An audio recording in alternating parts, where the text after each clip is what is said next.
of their negligence and then blocking waterways with waste and their other debris caused some of the flooding at certain areas.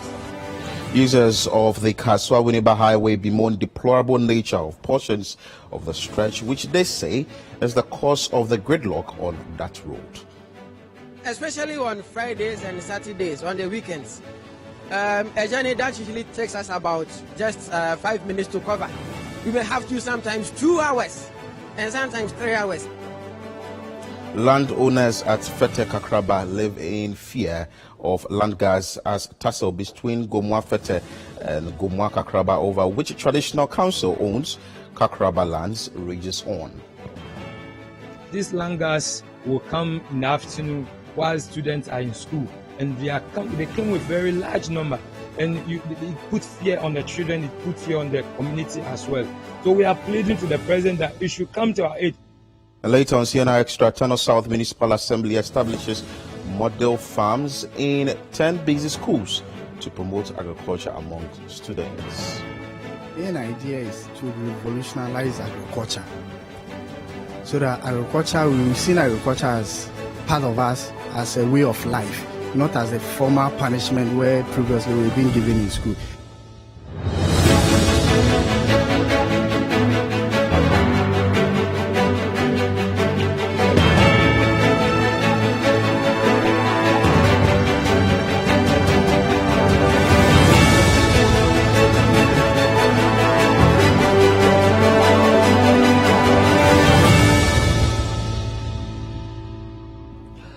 Once again, you're welcome to CNR Extra here on City TV. You are not left out. You can join us with your thoughts, submissions, and comment via WhatsApp line 0204447033. We're also streaming live on YouTube on CityTube.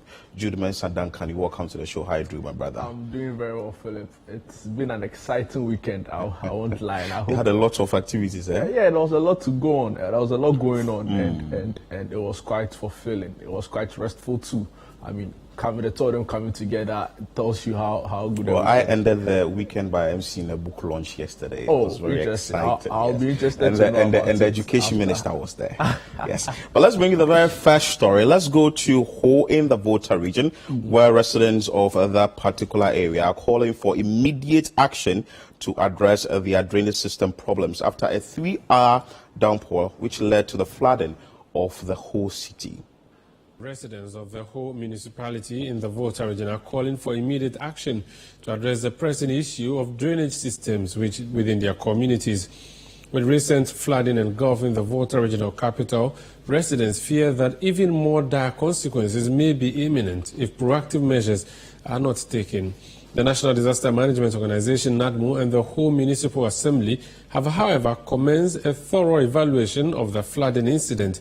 There's more in this report by our correspondent, Desmond Selasiago. Preliminary complaints by residents indicate that the inundation was primarily caused by clogged drainage systems and improper construction along waterways. Residents of Ho were yesterday taken aback by a relentless downpour that lasted for 3 hours, resulting in significant street inundation throughout the municipality. The unexpected rainstorm wreaked havoc on local businesses, causing damage to shops, while also inundating numerous homes in its wake. Streets were transformed into temporary waterways, impeding movement and causing disruption in daily life. The community was left grappling with the aftermath of the destructive rainfall, as some were seen this morning fetching water out of their homes, while shop owners were also busy cleaning and washing their affected goods. An affected resident, Matthias Atipo, narrated his ordeal in a City News interview. According to him, buildings situated on waterways and dumping of refuse in gutters contributed to the flooding.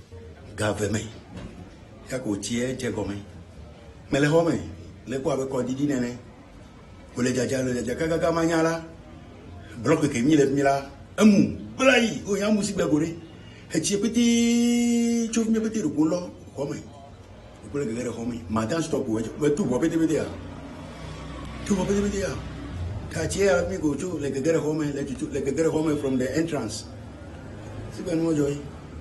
Glebe Mumu, and I bet you everything, home a bit, your plechi. No majority. This is the first time. Majority. The Signato, a Hujo, a la. Hetija come de Funam Lao. Tomiera, I don't know.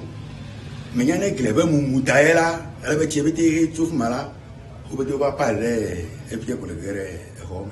Some other affected residents in the municipality want authorities to see to the rehabilitation of smaller bridges into a much bigger one to accommodate the growing population in the municipality. They also blame some residents for failure to abide by building instructions. Yeah, just recently. So I saw the man collecting refuse and dumping them here. So I asked him to stop because when it rains, this refuse will all flood and then enter the house. He quickly told me that the place is for him and that his land ends over there. I said, no, please don't pour the refuse. He asked me to go to council if I have money, so council should come and tell him. I said, no, you are built on a drainage. So that place, when it rains, we will be in, he refused. So me, I left him because I am just a tenant over here. No dolly, no baba renovate a bridge cover no. Tamina assembly man yabere no guy covetry. Still no long body. A quanya covet wamefe. Ta no va hikarande e duonu. Ta no when any bridge recover no yabe London way. Adoto bridge mai. Kaka covet kelga oga bogawa ke. Eke no egban kra nyo ku over. Ta no yabo no wa e doki fifi lai ho guy covet elere. Ke gakwa glera ya me. Ke no be no gbugbo wa nyirela. Ke lebe no bova stop wa no the covet kira. No bubo wa no blibo na bridge de ke ku kekere ke maga na choke gbo da kere me onye be aga ye covet ya ko wokore ku keke aga eke aga gbo aga pa uke ta no la bridge ya hia le fi abele ke o wele scrap le fi mi even he te pesu so everything amole o la fi o to vale yide ta ne fi chenye bridge de ku kekere ke maga no choke gbo ta no be wo le shoddy work wa for a meantime de aga ko agbelera ya me ta mi hia bridge. In a talk to some of the affected areas in the municipality, some property owners who built along waterways, according to the Home Municipal Chief Executive, Divine Boston, will be served notice to produce their building permits. He noted that failure to produce them will see the culprits being sanctioned. As an assembly, we call for his permit. The West Department Development Control Officer, Engineer Sylvester Kukabungo, will follow up tomorrow to inspect the permit. If the permit is not there, we will advise ourselves. If the permit is there, we will still advise ourselves. DMC Divine Boston in an interview, however, noted that the municipality is in need of more drainage systems to contain the rains. He also noted that structures found on waterways will be demolished while the owner sanctioned. As a chief executive, as I've always been saying, the job of the assembly and the chief executive is to provide solution whenever there is problem. So as we usually do, we will try to at least those that we can do urgently, like the one we are seeing here. We have to call the urban road engineer to do some re-engineering. Then quickly we can do some refilling with gravels. And those that need to be sent to Accra, with Nabo and myself, we will send them to Accra. We need a lot of drains in town. We must build a lot of drains to contain the volume of waters that are passing through these waterways. And it should be well engineered project. So I will put my reports together as I wait for the final disaster assessment from the disaster expert. Speaking to journalists, the regional NADMO director, Ivy Amauga, says necessary actions will be taken after the assessment of the flooding. We cannot give you any figure, we might just be exaggerating. So it will be better if we give you the final and then actual figure after the assessment. So as the chief executive said, my officers are also on ground with myself. We are still taking the assessment reports and then the necessary actions that need to be taken for the final result. So that question will definitely be answered latest by close of day. Then we know the actual number of people that have been affected. As to the causes, as the chief executive said, we realize that some people have some structures on waterways, and it is the duty of the assembly to make sure that those structures are pulled down. So I'm happy the chief executive spoke to it and said action will start tomorrow. We will closely follow and make sure that those structures are equally pulled down. As to the things that were lost, the properties, as said, we will also try send the reports to Accra and we see how best we can also help them. Residents in the Blue municipality are urging city authorities to, as a matter of urgency, prioritize the rehabilitation of drainage systems in the municipality. According to them, this will help solve the flooding situations in the municipality. Reporting for City News from the Volta Regional Capital, I'm the sponsor. So a number of properties were destroyed as a result of this flooding. We'll cross over to my colleague who is the Volta Regional Correspondent for City here, Desmond Selasiago, who is on this bit to give us update of this issue. Desmond, good morning. First, is this the first time such a thing is happening in the Volta Regional Capital, specifically Ho? Good morning, David. So I would say this is the first time you are seeing such a magnitude of flooding happening here in the regional capital. Although we've been seeing some flooding incidents over the past, this happens to be one of the biggest. Saturday's flooding happens to be one of the biggest, which really affected residents here in the municipality. So share with us which areas were affected. If you can just briefly do that for us. Okay, so the areas affected include Bankwe Medical Village, Powerhouse, Nfojo Street, Barrack Road, Dume, and getting closer to the Ho Airport or around that area, because there are some drainage systems which pass through those areas, but as a result of they are big to contain the refuse that have been dumped over the years into the drainage systems and also the debris we've seen so far. So it's making passage of the water, the moving of water freely, a challenge.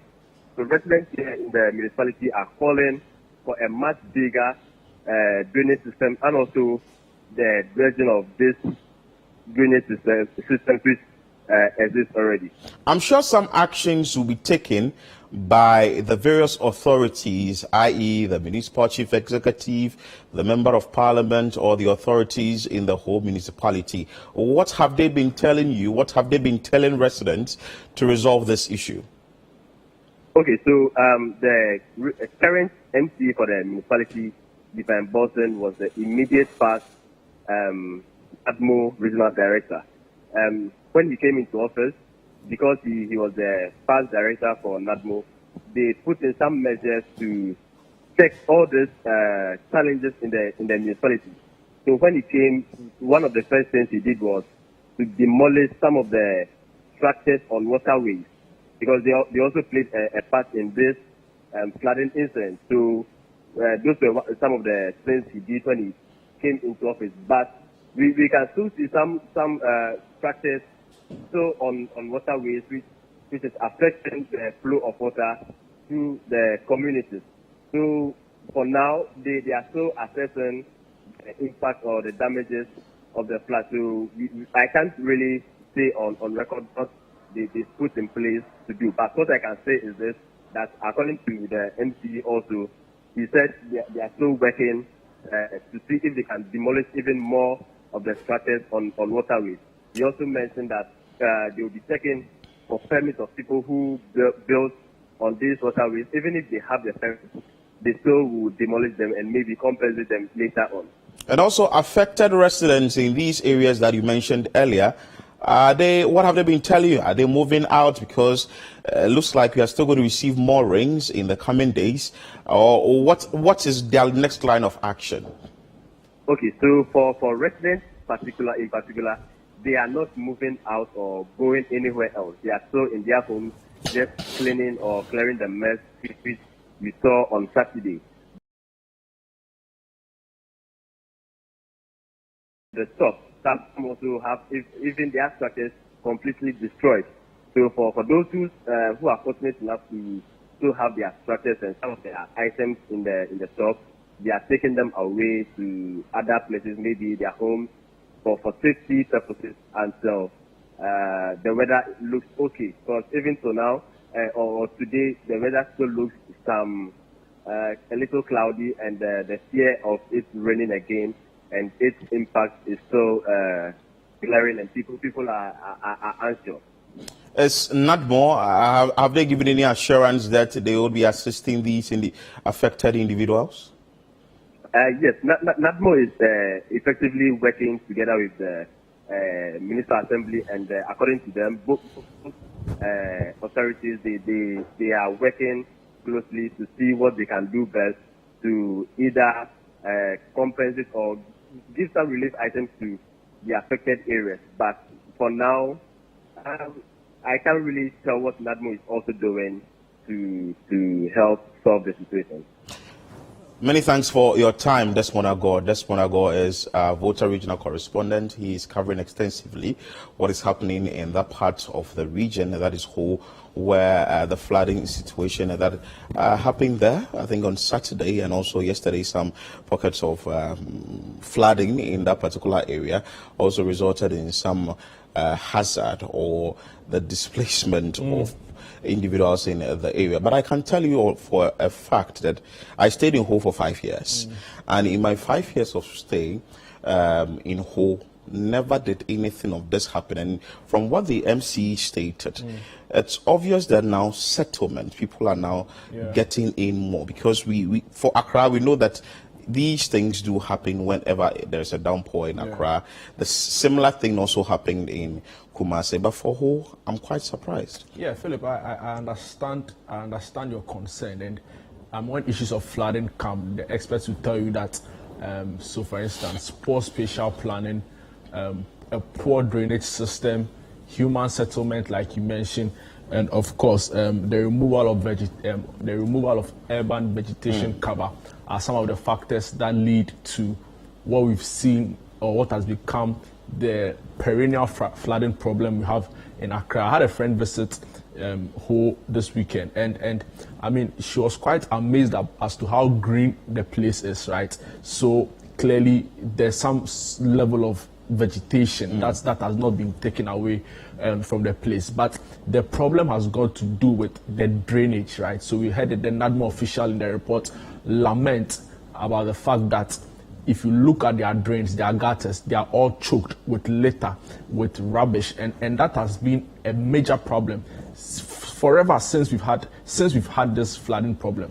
A root cause of it has been about how poorly we manage our waste as a country. So I get that government has to play a very key role in this, but so do citizens who build on waterways. Because there was a woman who, according to her, she's a tenant, spoke to somebody that where you are putting up your building, it's not right. And the refuse you're also dumping at a particular place, it's not right. But the person didn't heed to whatever she was saying. Exactly. So we can call for governments to do whatever intervention that is needed to make the place habitable. But a lot of the problem has also got to do with citizens and residents in communities who fail to do the right thing. Building in waterway when you clearly know it's a waterway, dumping of refuse in inappropriate places because they don't want to pay for the right thing to be done. And that has been our problem. And it's unfortunate because since the June 3rd, 2015 flood and fire incident that happened in Accra, where over 150 people lost their lives and assets running into over $100 million was lost, we've learned really, really little, right? And it's unfortunate.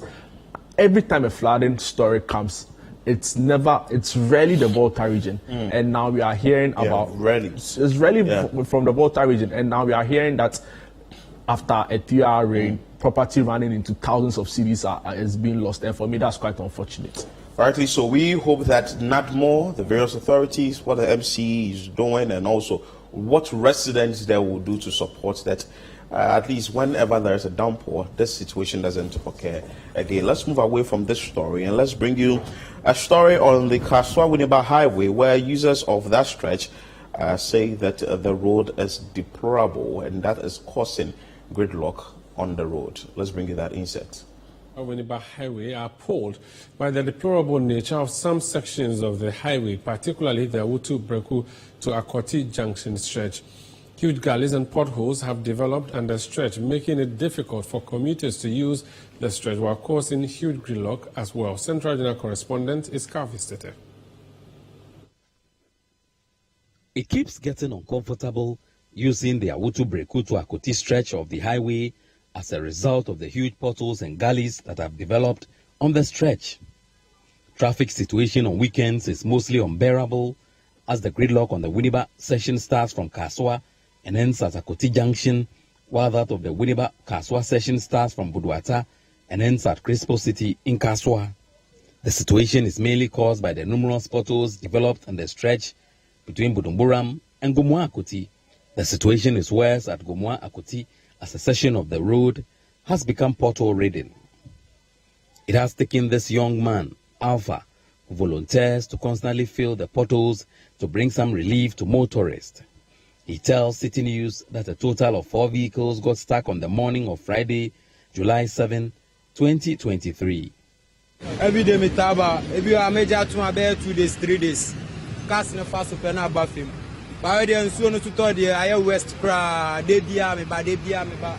We some have me brother this me call in bring my son bet house. We be choose so in if we answer me na tie go. Enti eh dia na wo ye wa hapot. Me feel am na no. So far wa akọ na power ya chicas phone ko ai wa. Ka kumpo de etene ye. Ya na yes straight no. Ancestor load no go. Ti drivers ni sudu a 1 cedi bia no mama obi sudu a nkwase asem bia no waka na okọ nti de ogi dis ade enti na ma traffic abakwan papa traffic na chisa aha de na ekọ be wini ba aha ekọ Kaswa traffic ndi achi papa ni na amna we ya sisi a me ka sendu 4 minutes nko ministers omuti aso wa omudu obi anyi 1 cedi nko nso omehu pa so na ogana. On a busy weekend, the 7-kilometer stretch from Gomwa Budumburam to Akoti usually takes 2 hours to cover instead of the usual 5 minutes. Road users are not happy about the development, especially when the proposal for the dualization of the road has surfaced in previous government budget statements and official speeches of President Akufo-Addo. They are demanding the fixing of the road as quickly as possible. This is a very worrying situation. You realize the Gomwa Budumburam towards Fete Kakraba, Awutu-Breku, and then Akoti is just quite a short distance. But especially on Fridays and Saturdays, on the weekends, a journey that usually takes us about just 5 minutes to cover. We may have to sometimes 2 hours and sometimes 3 hours. I remember on a Saturday morning, I had to use about 2.5 hours from Kaswa through to Akoti here. And this is caused by the potholes that have been developed on the highway. And this is an international route. Our leaders use this particular route almost at every weekend. We see them in their V8s, in their SUVs, using this road, blowing their sirens, but they do not give attention to this route. Just recently, when the Asinova elections was being held, the president used this particular route and then went to Asena Confede using this poor road. I've been driving on this road for the past 5-10 years now, right? And I can see that we don't have leaders in this country. What all they think is about S. Gracia, emoluments, V8. You see, it seems there's no leader in this country. How can we use this road? Highway road. Look at the road. What's up? Because look at my car, my 2 tires, that's on this road 3 days ago.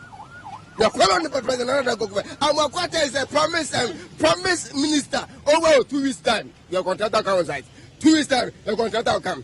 okwan na asem de ayeho hwe traffic ala wu international road at today lebi kakra ase a ole wo twa no waye men wo ba pin yengi anche wo mesi nso kwan ne he won ye kwan ne men ye mobo hwa na wo hwe iso obi agbowu ma no pin bi aboto ebe nya agent wo ba nsa na ho abe ye kwan na ye sega na mpinfo na ado on hwe no wo be ye kwan yi men asa e kan we so mo nam so no mo ba mo be se obi abi kwan ne wan na so hwe tractor drivers ne taxi drivers a ye nam kwan so bra ye bre na nye easy and then Friday traffic e besi wa ha no mo see year of road so hwe akoti dominance e ko sa kwan mo nam so da bia se mo te ye nka yesere mo bra mbe ye maye na ye bre ya wo mbe me 40 something years from Kaso to Vinova Junction ntumi ye double road da aben bia ba obe project bi na se wan wi a ne yonko ba onye den on to aso na wajai na odi agu ho ye tisika so ye bre a ye wie ye se ye ye hu ne ye den eko nti aban na ote so no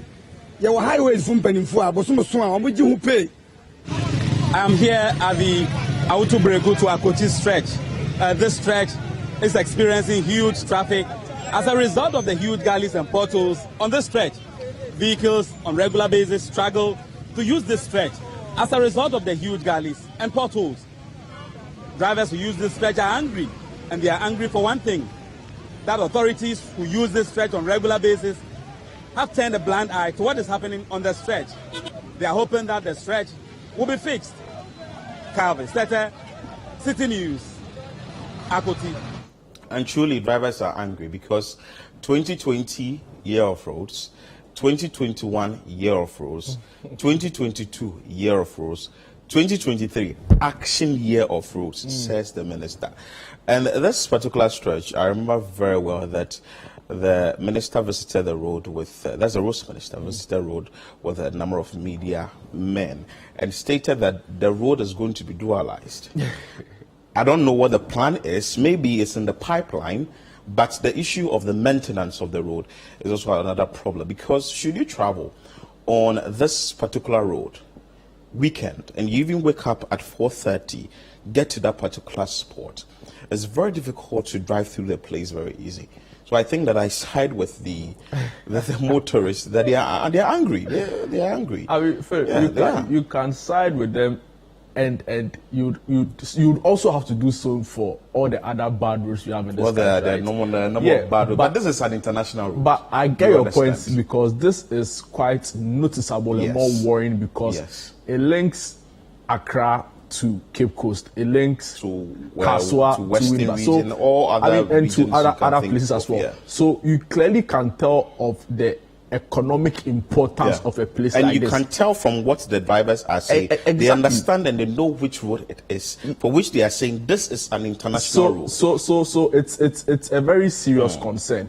And when they go back to say that when it was time for a CNR by-election, they were all using the road to go to Assin North, to go and fix roads in Assin North that do not have the same economic viability, right? And someone will say to boost the anger of the motorists or the drivers is when the V8 and the convoy is coming, they have to open the way so that they pass. And it was there. It was in the video. I mean, I get it. Video. But I see, I tend to agree with them when you consider the economic potential of the towns and the area the road links, right? So Kaswa, a very busy economic viable place linking to Winneba. The tourism potential of the place as well, because you'd want to go to Cape Coast, you want to go to the central region, you are going to use this road to get there. So it has severe implications that we do not have to overlook. For which reason, I think that this road should be a priority, not only because it links two very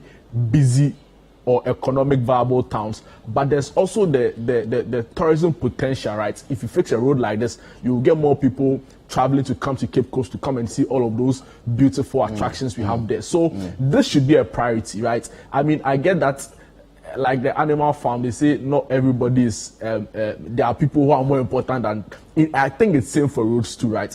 Fixing roads are important. I'm sure there are some critical roads that has to be fixed, and this is part of it. Everybody's roads should be fixed. We hope we get to a point that everybody's roads are fixed. But there are some roads that demand priority, and I think the Winneba-Kaswa stretch is one of such roads. But I can say that the ministry is also doing well when it comes to working on roads, and we believe that this road will be fixed. We are still watching CNR Extra here on City TV, still to come. Landowners at Fete Kakraba live in fear of land gas as tussle between Gomwa Fete and Gomwa Kakraba over which traditional council owns Kakraba lands rages on. Kindly stay with us. We're back with this story and more.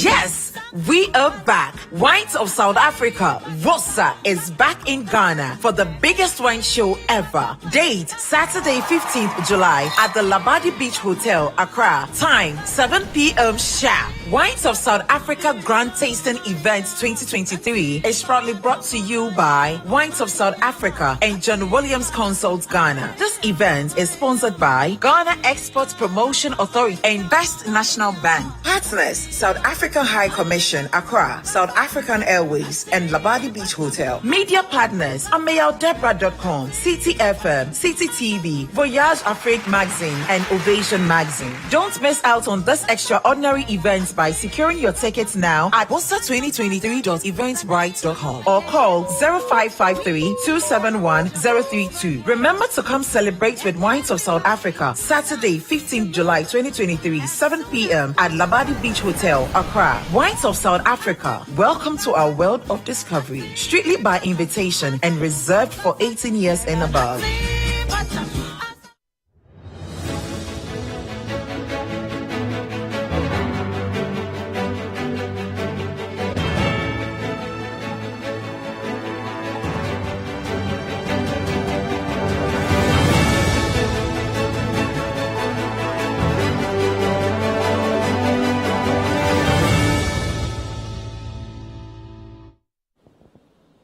Many thanks for staying with us here on CNR Extra. Let's bring you some more stories and take you to the northern region, specifically Zabzugu, where the residents there are asking the authorities to reconstruct the town's only abattoir in order to protect their health.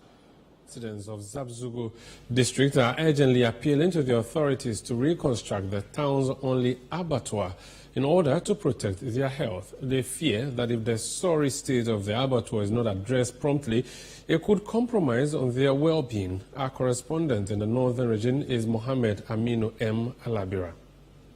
The state of one's health is largely determined by what one consumes.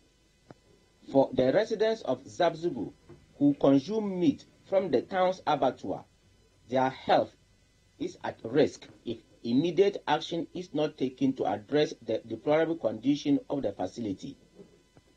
The area around the abattoir is plagued by open defecation and littering.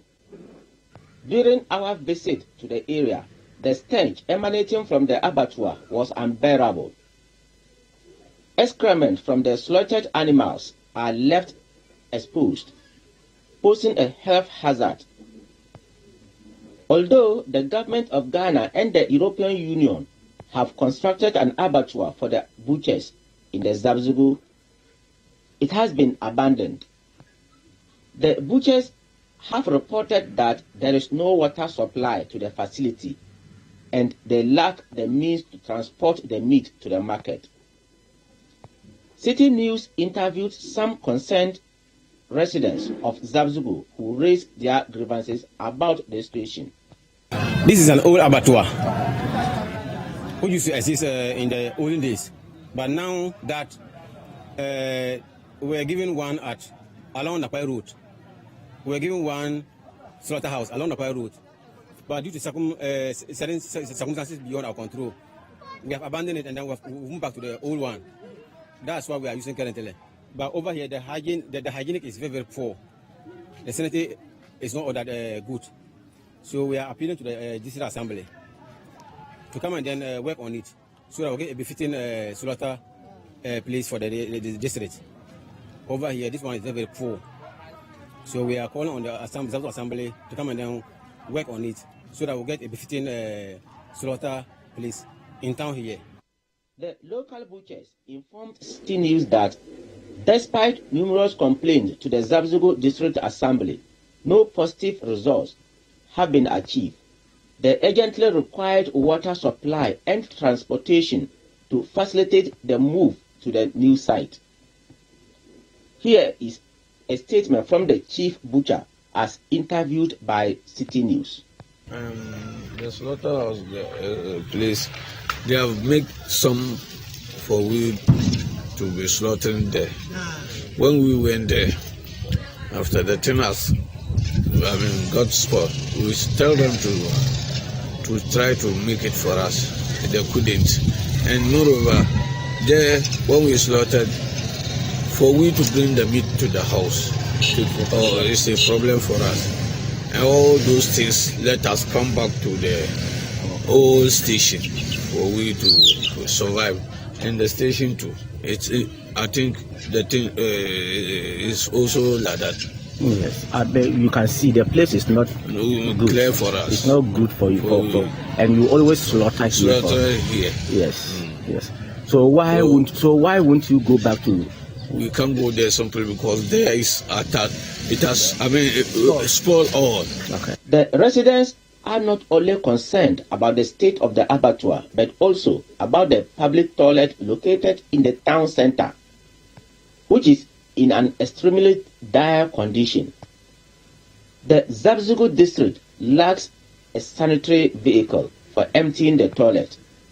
Consequently, the attendant has resorted to digging pits around the facility to dispose of the waste. These pits are left uncovered, posing a danger to the residents. There have been instances where children have fallen into these pits, according to the concerned residents. Furthermore, the facility is being used as a dumping ground for refuse, exacerbating the situation. City News spoke to some residents who shared their experiences. This thing is in Zabzugu town, not out of Zabzugu, the middle of Zabzugu.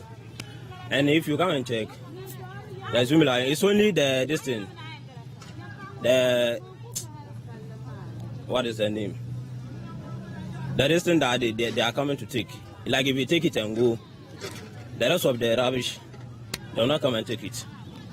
And there are houses around the toilet, so if they don't come have So this is very important that the authorities take action on when it comes to health issues, especially when we have the issue with anthrax. Yeah, I mean, yes. and many other animal-related diseases. Yes. I mean, Philip, the state of our abattoirs in this country, in my opinion, directly, in a way, affects our over-reliance on frozen meats, right? Because you can't trust that it is going to go through proper, hygienic, global standard procedure in terms of the way we handle it, right? So do we even have a proper disposal area in our abattoir? What's the waste management system like? Do we even have a proper cold room that can keep these freshly processed meats? Do we have a proper hygienic slaughterhouse? Do we have a buffer area to protect? I mean, so all of these are really important conversations we need to have. We talk about rearing for food and job. Yeah.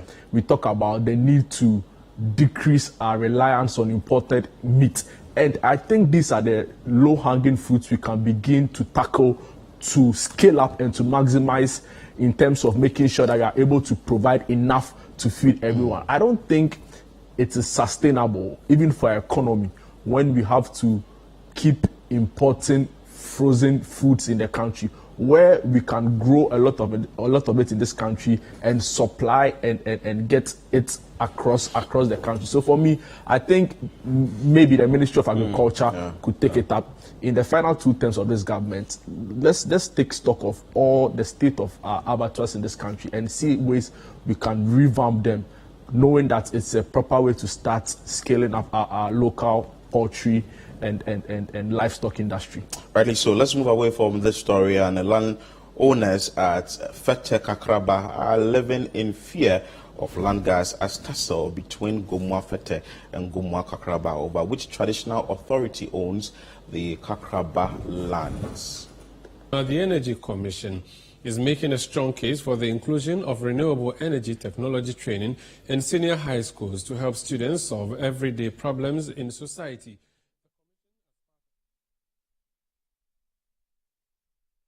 So we'll bring you that particular story, but the issue of land gas is something that, I don't know, it's mostly in the, I don't know, maybe we've received a lot of stories from the central region. I mean, last month, concerning this particular last issue. month there was a story where some alleged land guards killed someone, and the person was, so we later was later widely reported in the media that it was a shootout between the police and all of that. I mean, Philip, if you travel from Accra to Akosobo, there are certain parts where you get to where you see some uniformed officials or officers standing by some lands, right?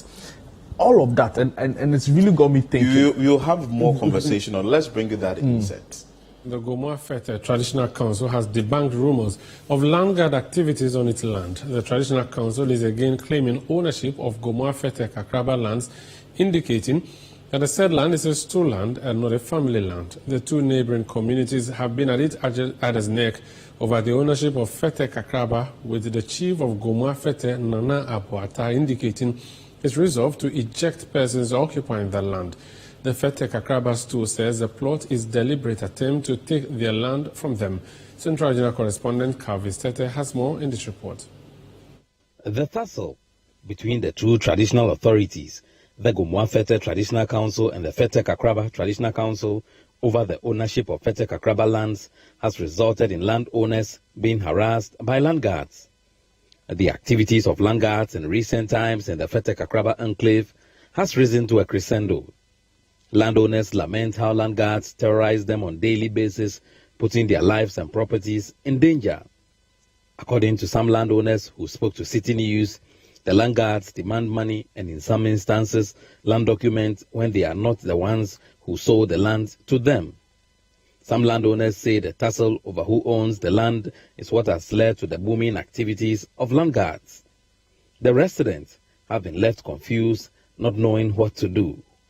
Here are some landowners sharing their frustration with City News. These land guards will come in the afternoon while students are in school, and they came with very large number, and it put fear on the children, it put fear on the community as well.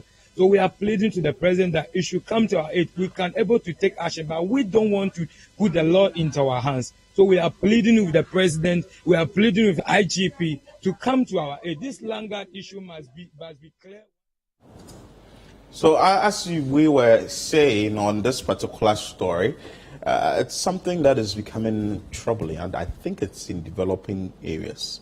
Yeah, because of the way we've seen towns grow quickly, right? And the monetary value you could get from selling some of these lands.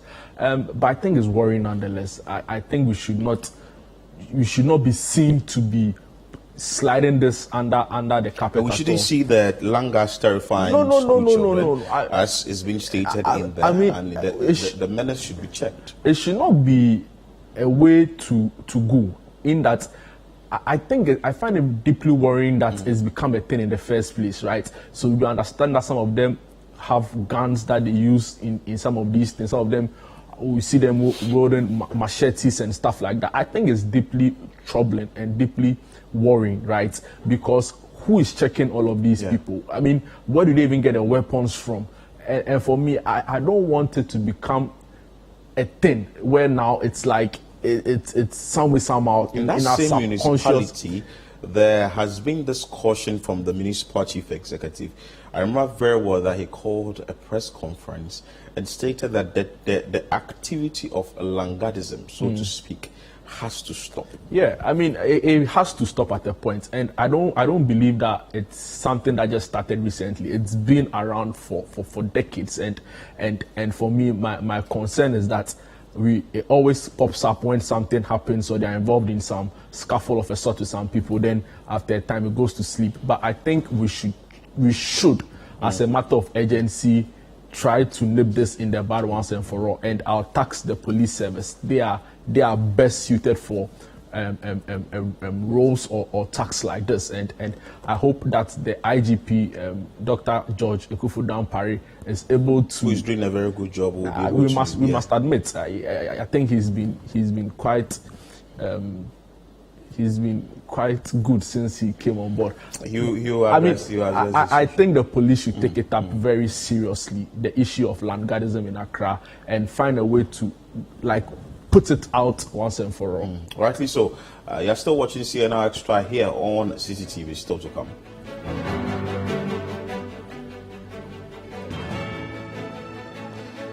Tano South Municipal Assembly establishes model farms in 10 basic schools to promote agriculture among students.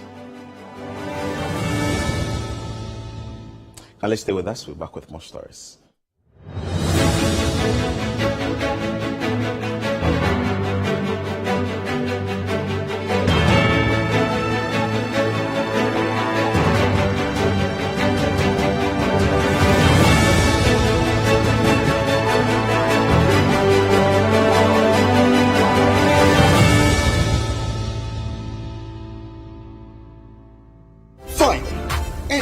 Can become a household. Oh, wow. Yeah. You Go Flip, a real estate gaming platform that allows you to play and stand a chance of winning a house or cash or consolidated prizes, such as savings towards a house. Simple and easy to play. Visit www.yougoflip.com. Buy a ticket to enter the game. Wait for the end of the game to enjoy the win. Anyone can win. Flip it or own it. You Go Flip. This advertisement has been vetted and approved by the Gaming Commission of Ghana. Play responsibly, not for persons below 18 years, and gaming can be addictive.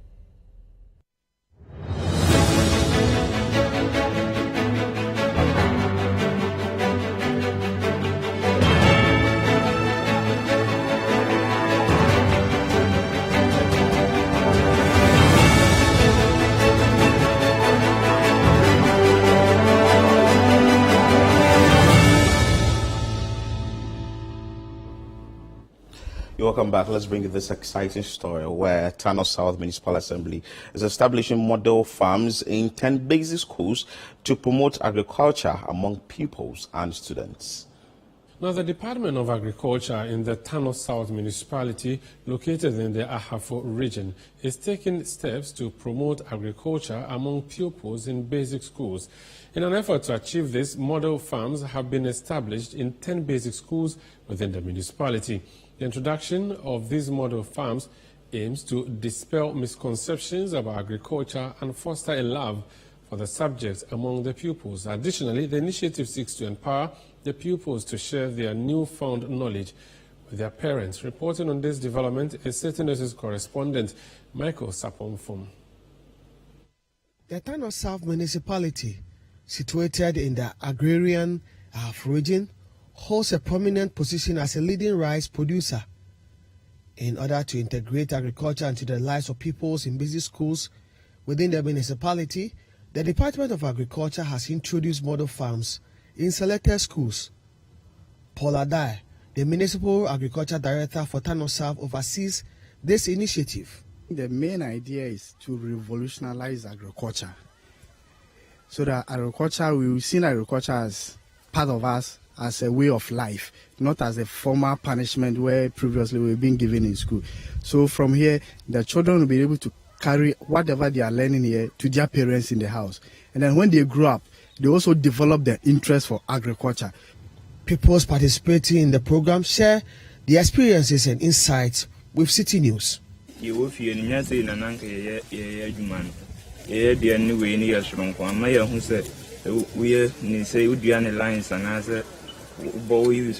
organic fertilizer and no boas and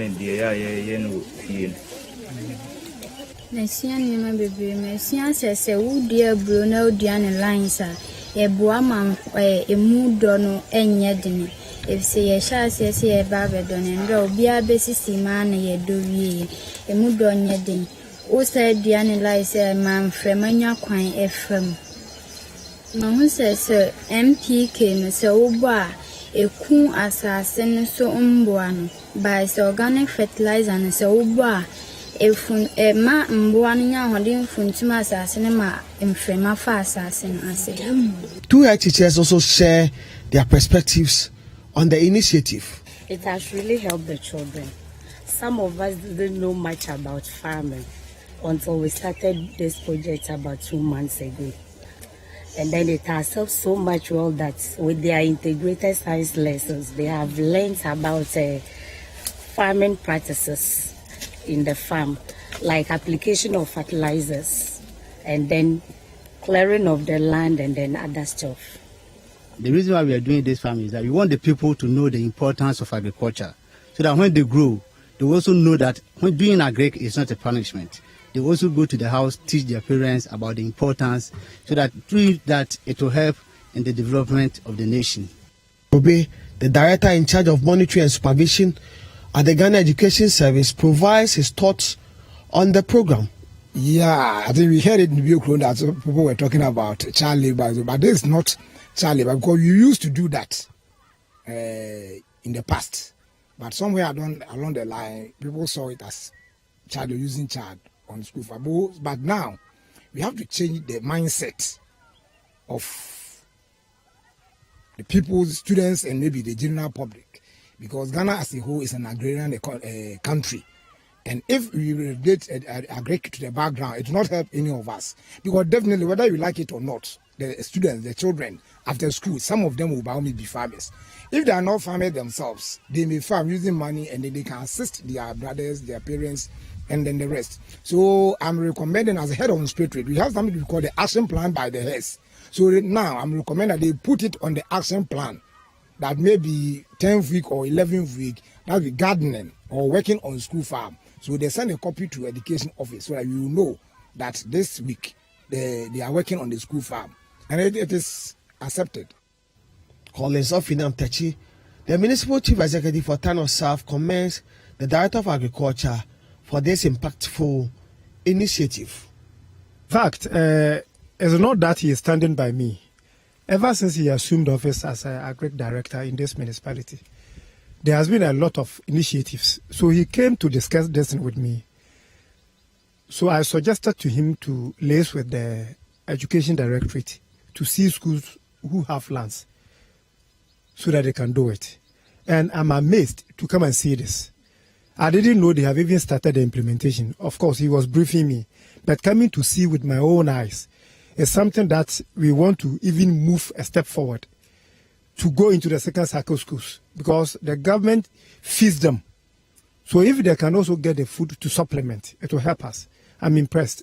From the demonstration farm of the Two Giant Basic School in the Half region, I am Michael Saponifum for City News. So per this story, agriculture must be seen as a way of life and not punishment. I think that inculcating this into pupils is helping, because even in the report you could tell that the pupil, that is the lady or the girl there, was able to tell which fertilizer must go into which particular soil and how it's going to work and how this is going to help in planting and all that. So I think this is a step in the right direction. I mean, it is when you consider the fact that agriculture contributes some 54% to the country's GDP, some 40% with regards to export earnings, and 90% of the country depend on food that is produced locally. I mean, with its importance to our economy, you can't continue to look at agriculture as secondary, of course, or as second fiddle to any area of interest or subject of interest. And that has been the bane for us in this country for God knows how long. When I was in Accra Academy, when you don't do something that is expected of you, you are asked to go and work in the school farm, to go to the piggery and go and clean up. It was seen as punishment. And we were seeing or some people, me wasn't part. Some people, I understood at the time the importance of agriculture to our country's economy. I shouldn't do that. I mean, people used to look at agric students in a certain way, right? And for me, this is completely wrong. And I think that it's about time, because in other countries, I mean, they've seen the need for it, the potential it has, and the impact it has on their economy, and they are making the necessary steps to scale it up, bringing in all sorts of technology on board. I think it begins with understanding the role it plays, at least locally, and the impact it could have in terms of Ghana becoming a big exporter. I mean, even cocoa, for instance. Can you imagine this country without cocoa? And we still see or think of agric in a certain life. I think if this is replicated in other regions, for instance, we know this is happening in Tano South. Yeah. It's happening in almost all the over 200 districts or municipalities we have in the country. It's going to help. And it's going to change the mindset of the I mean, we definitely, so that we can enter into we definitely have a perception problem, right? So if it's not some engineering or medicine or law or something, then it's not seen in a particular way, and it's clearly a perception problem, which is wrong. So I think this is a great initiative from the people in Tano South. I hope it's replicated across the length and breadth of this country, where we begin to communicate. I think it's also a problem of communication. When you go to orientation, what do they say about agric, right? I believe it's about time we take a completely new approach with regards to explaining the possible impacts and its implication on our very livelihood as a people. But that notwithstanding, it's a great initiative. I'm happy it's being done, and I hope it's replicated across board because of the value and the effects of I mean, we are largely an agrarian society, so why do we try and create an impression as though this should be something you do when you don't have your first choice? So rightly so.